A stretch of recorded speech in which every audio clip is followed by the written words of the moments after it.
గురు లీలామృతము, దత్త చరిత్రము. దీపకుని గురుభక్తి. నామధారకుడు నిద్ర మేల్కాంచెను, స్వప్నగత వృత్తాంతమును దలపోయిచు దశ దిశల పరికించి పరిశీలించి చూడసాగెను. కలలో కాంచిన మహానీయుని నిమీలిత నేత్రుడే ధ్యానించెను. ఆ మహానీయుని మరల చూడకలుగుదునా అయినచో నీకెన్నడని ఆలోచించెను.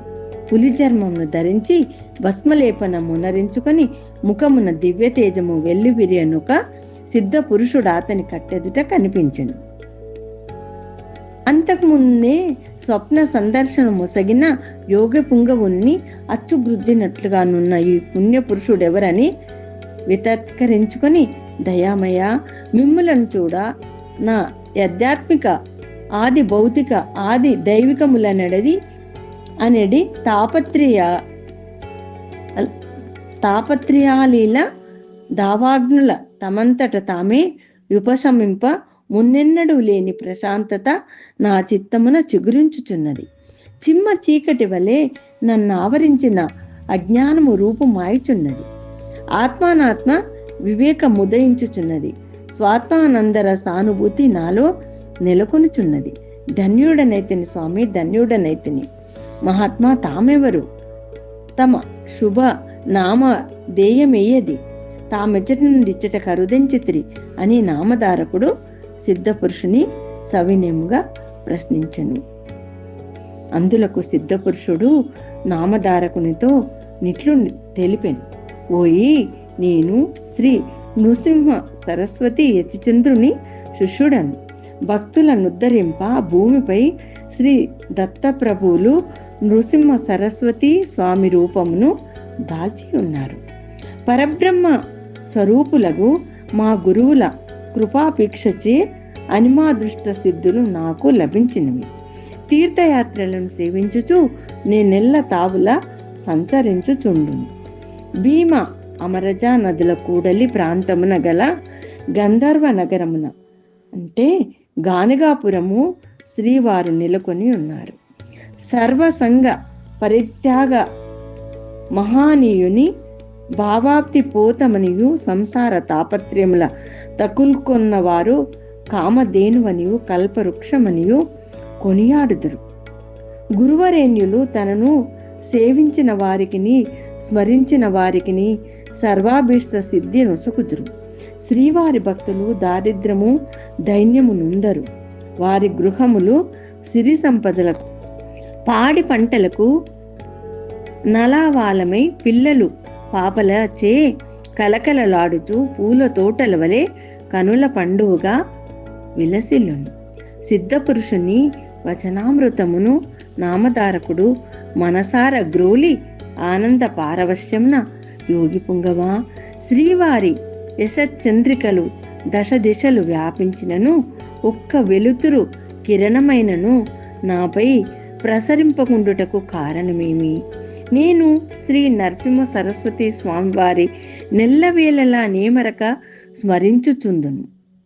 ఏనాటి పుణ్య విశేషములను మీరు నేడు నాకు దర్శనమొసంగితిరి.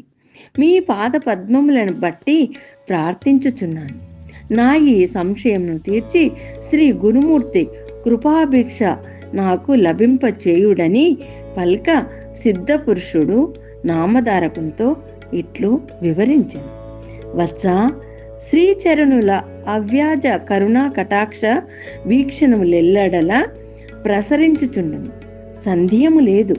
షడ్రశోపేతమగు మృష్టాన్న భోజనము ఆబాల గోపాలమున కానంద జనకమే కదా. జ్వరపీడితుడ కన్నము రుచించినట్లు భక్తి విశ్వాసహీనునకు భగవంతుని కృపాభిక్ష లభింపనేరదు. భోజనము రోగమెట్లు విరోధియో భక్తి మార్గమునకు సంశయమట్లు ప్రతిబంధకం. అనన్య గతికముగా భగవంతుని నమ్మి కొలువవలేను.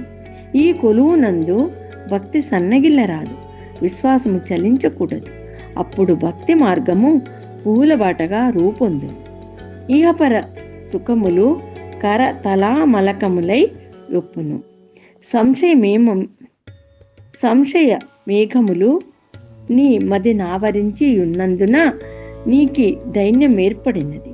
గురువును మించిన దేవుడు లేడు. శ్రీ నృసింహ సరస్వతి సంయమీంద్రుల వారిని త్రిగుణాతీతుడగు త్రిమూర్తి స్వరూపినిగా మదినించి దృఢభక్తితో నుపాసించుము. కల్మష నాశనము, కామిత సిద్ధి, మోక్ష ప్రాప్తి తత్ఫలితంగా నీకు లభించును సుమా. నామధారకుడు సిద్ధపురుషునితో, స్వామి, మీ ఉపదేశామృతమును గ్రోలుచుంటిని. ఒక్క సంధియము మాత్రము నామది నెడబాయకున్నది. తల్లిదండ్రుల కెనయగు గురువెక్కడా? 14 లోకములకు ప్రభువగు భగవంతుడెక్కడ? గురువును మించిన దేవుడు లేడంచున్నారే, ఇదెట్లు పొసగును? లేనిపోని సంశయములతో నేనేమి చేసినను నిష్ఫలమే కదా. కావున నా ఈ సంశయంను తొలగుటెట్లని పలికెను. నామధారకుని అమాయకత్వమున ఆ సిద్ధపురుషుడు నవ్వి, నాయనా, ఈ సంశయం ఒక పెనుభూతం వలె నిన్నే కాదు ఎల్ల మానవులను పట్టి పీడించుచున్నది. నేనొక విషయంను తెలిపెదను, శ్రద్ధగా వినుము. వ్యాసో నారాయణో హరి రాశీభూతమయ్యున్న వేదములను విభజించి ఎందలి ధర్మములను పురాణములుగా రచించుటకై శ్రీ మహావిష్ణువు వ్యాస భగవానునిగా ద్వాపర యుగాంతమున అవతరించెను. ఆ పురాణములు 18 బ్రహ్మ వైవర్తమనున్నది అష్టాదశ పురాణములలోనొకటి. బ్రహ్మదేవుడు కలిపురుషునితో గురువు యొక్క మహాత్యమును వివరించిన కథ ఒకటి అందున్నది. ఆ కథా సంగ్రమమును నీకు తెలిపెదను, వినుము. శ్రీమన్నారాయణుని యానతి మేరకు బ్రహ్మ జగములను సృజించి కాలంను కృత, త్రేత, ద్వాపర, కలి అని 4 యుగములుగా విభజించను. తోలుదొలుత బ్రహ్మ కృతయుగ దేవతను ధ్యానించి, నీవు భూలోకమునకేగి నీ ధర్మమును బహుళముగా ప్రచారమునరించి ప్రకాశించ చేయుమనెను.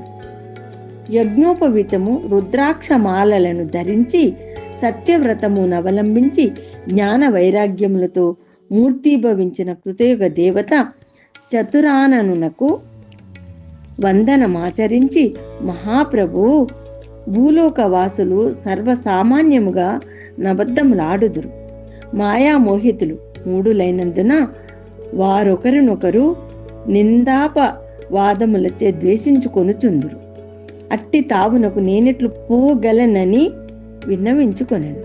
త్రేతాయుగము ప్రారంభ మగునందనక నీవు భూలోకమున నిలిచి మరలి రమ్ము, అద్దాన నీకే లోపము జరగదని సెలవిచ్చెను. ఈ విధముగా త్రేతాయుగము మొదలైనంతనే అబ్జాసనుడు త్రేతాయుగ దేవతను ధ్యానించి భూలోకమున కేగుమనెను. యజ్ఞ యాగాదులకు వలయు వస్తు సంభారములను చేదాల్చి త్రేతాయుగ దేవత భూలోకమున కరుదించింది. పిదప ద్వాపర యుగారంభమున నా దేవతను రావించి హంసవాహనుడు భూలోకమున కంపెను. ద్వాపర యుగదేవత సాయుధ పాని అయి పుణ్య పాప మిశ్ర మగుణములు కలిగి భూలోకమున విహరించెను. యుగదేవత సాయుధ పాని అయి పుణ్యపాప మిశ్రమ గుణములు కలిగి భూలోకముల విహరించెను. పరమేష్టి కలియుగముగా దేవతను రావించెను. కలియుగ దేవత ముఖము పిశాచమును బోలి పీడాకరముగా చూపట్టినది. వెలవెలబారు ముఖమున విచారము గూడు కట్టుకునినది. కారణము లేకయే కలహించుట, ద్వేషము లేకయే పగ సాధించు స్వభావము గలదై తన కుడి చేతి యందు నాలుకను, ఎడమ చేతి యందు శిష్ణమును దాల్చి నిర్నిమిత్తముగా కిలకిలా నవ్వుచు వలవల నేడ్చుచు పద్మ సంభవుని మూల నిలిచినది. కలియుగ దేవతను చూచినంతనే బ్రహ్మదేవునకు నవ్వు వచ్చినది. పురుషాంగమును నాలుకను చేతుల యందిడుకొని నీవు వచ్చుటకు హేతువేమని నలువ ప్రశ్నించ కలియుగ దేవత ఇట్లు సమాధానమొసగినది. ప్రభు, ఎగ్గుసిగ్గులు నాకు లవమేషమైనను లేవు. లజ్జాభయములు మొదలే హులిక్కే. నిద్రా కలహము శోకము నా అనుచరులు. పరస్త్రీల వటుల వరద్ర వ్యాపహరణములు నా సోదరులు, కొంగవలె జపం చేయు కపట సన్యాసులు నా ప్రాణసకులు, ప్రగల్భములు పలుకువారు, నానాటికి వైరము పెంచుకొనువారు, మాటలచే మభ్యపెట్టి ప్రపంచమును మోసగించువారు నా ఆత్మీయులు, పుణ్యకర్మ లొనవించేవారు నాకు బద్ధశత్రువులు. పితామహ, భూలోకము పవిత్రమైనది, కర్మభూమి యందు కాలు మోపుటకు నా మనసొల్లకున్నది. నా నీడ పారినను గాలి సోకినను, ఎంతటి నియమ నిష్ఠాగరిష్ఠుడైనను జిహ్వోవస్థలకు బానిసై మెలుగునని సమాధానం ఒసగిను. మిగతా భాగము రేపు చెప్పేదను.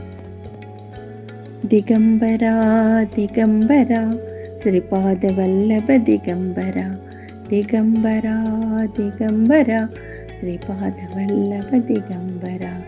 ఓం దత్తా నమో నమః, శ్రీ దత్తా నమో నమః, జయ జయ దత్తా నమో నమః, సద్గురు దత్తా నమో నమః. ఓం దత్తా నమో నమః, శ్రీ దత్తా నమో నమః, జయ జయ దత్తా నమో నమః, సద్గురు దత్తా నమో నమః. గురు చరణారవిందార్పణమస్తు.